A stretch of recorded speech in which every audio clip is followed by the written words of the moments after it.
So it has only been about a week, and here we have yet again another major violation. So it's the MAGA client, once again. Just rules don't apply to them, just doing whatever they want to do, but in a very naive, entitled way. So some of you know I'm essentially squatting in my own home due to wonderful Democrat policies. I covered all of this a couple years ago with the situation with the House. I should be out of the situation already, but unfortunately, I accumulated too much debt trying to stay afloat during the situation. And then I had another major financial hit, which came towards the end. So even though I had completely sort of recovered from craziness that was causing me all the damage, so the house is in good order right now in terms of I have good tenants and everything. Unfortunately, the collateral damage from what I went through is really holding me back. And it shouldn't be, but unfortunately, another unrelated sort of financial hit that I took has taken away my ability to weather this kind of stuff. The reason I was able to survive was, because everything else was in good shape. It was all just the house, because of the people that I had that weren't paying. But now the house is in good order, but I'm not, unrelated to the house. So with all the debt that I accumulated, because I had to take on additional loans, to do renovations and things like that, while in the hole, things are extremely tight. So while on paper, things might look good in terms of income, lots of money coming in, good tenants and everything, but my overhead is just insane because of the debt. So things are really bad financially for me. So hence I'm still basically squatting in my own place. I don't have any running water. There's no plumbing at all whatsoever. I'm basically camping out. I've been keeping afloat running my hospitality business here. That's been sort of filling in the gap. That's kind of one of the reasons I was able to survive. Also me living frugally and therefore having good savings. That was a major help. But also another part of the puzzle was, me making some money from the hospitality business, which I've been doing for 2 years now, specifically here. And I've had all kinds of people, I've certainly had some issues with guests before, but never once have I had a guest that is so violated just my privacy, my space. I think I don't know which video is going to get posted first, but before they were all up in my utility room, which is that's an off limit place, and they just ignored it. Signs are posted, no access, and they just ignore the sign and just waltz right in. And then going through all my toolboxes, going through all my stuff, didn't steal anything that I saw. It did not look like it was anything malicious. It was just entitlement, ignorance, just naive, just exactly the kind of people that would be easy to manipulate by people like Kennedy and Trump and Elon Musk and these people. These are the type of people that would fall for those games. And now what happened today was I was working on ventilation because it's really cold, and I was trying to improve things in here. So I've been putting up insulation in here. So I put up all this reflective insulation, which has been tremendous. But since I got things in here sealed up so good, I was working on ventilation because that's obviously a safety concern. I'm also going to be installing a carbon monoxide indicator. I have a carbon monoxide detector here, but I'm going to be actually tracking the amount of carbon monoxide in here because obviously I'm producing carbon monoxide, my cat's producing carbon monoxide, so it can be dangerous in here. I do have an air purifier, but air purifier is not going to address carbon monoxide.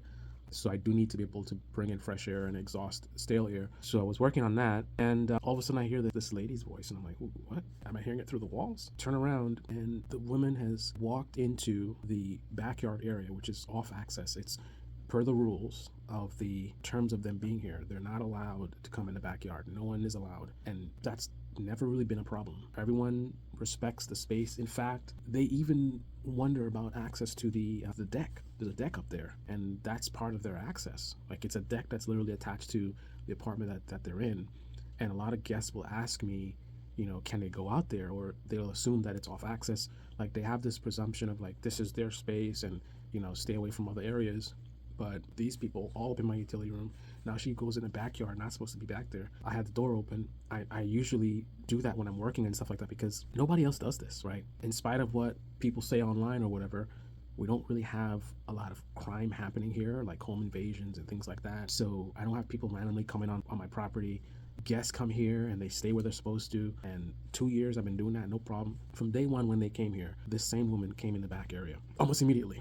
Went all the way back up in my yard. Now again, I was doing some work, and I guess she heard the noise. I was using the I forgot the name of it, the cutter. I call it the cutter. It's cutting through the wood here to put the fence in, and I guess it disturbed her or something. And rather than reaching out to me, she decides to walk through the backyard in slippers. It's like, I don't know, 38 degrees and windy. And she's outside barefoot in slippers coming back here, and then pokes her head into this area, not in the room that I'm in, but leading to this area. And I mean, just a complete violation of my space. And then weird, she starts talking about asking me if I'm the landlord. Remember, she's met me already just less than a week ago, and she's like, "Oh, you look younger," blah, blah. And then I tell her, "Hey, you're not allowed to be back here." I tell her it's dangerous. There's like, and it is dangerous back here. Like, this is not an area for other people. This is essentially a construction zone. I mean, I have electrical work that I'm doing. There's exposed wires. No one's supposed to be back here, right? It's a safety issue. Beyond privacy, it's a safety issue. And she walks away, and then she comes back, and she's like, just saying random this and that, and I'm sensitive to vibrations. Or it's just, it sounds off, which is the impression I got day one of this person. Before I knew anything about politics, I'm just like, something doesn't seem right. And unfortunately, I'm in a very vulnerable situation because financially, I need these people, right? They've booked for 2 months, which is why I couldn't talk about this previously. And right now, I cannot afford any drama. It is an amazing thing for them to come and lock in that period of time that I don't have to worry about income from that particular apartment. Unfortunately, at the same time, I have someone else who's moving out, and that was something I found out at the last minute type of thing. They were supposed to be here until April, but they found a house, so now they're moving out. So I'm about to have that empty. So this is off season. So normally the place where they are might have been like, it could be as low as 30% occupancy. So to be 100% occupancy for 2 months straight, that is like amazing.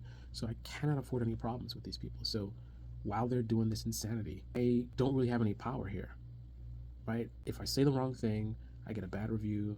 Maybe they leave early. Airbnb definitely doesn't have my back. They never do. So I'm on my own, very vulnerable. I need the money. And I have these people that are ironically seeming like nice people, just absolutely clueless. Well, I was saying to step up my security because I've got some weirdos in the building. This is MAGA. This is MAGA. Interesting enough, I was looking at a story today about a reckless pilot that got his family killed, a young 8-year-old boy and his girlfriend doing some reckless flying. And then as the video begins, they show a map of the country and they're about to reveal where this person came from. And instantly I said, I thought to myself, Florida. And then the guy says Florida. No surprise. Then they say they were bound for Tennessee, of course. So out of curiosity, I did a little digging just to see how deep the rabbit hole goes. Because this guy sounds like a MAGA guy, right? Got his girlfriend and this 8-year-old boy killed off of just being reckless, not thinking that rules apply to them. Sounds like MAGA, right? So I do some digging and I definitely saw some evidence that confirms, MAGA affiliation.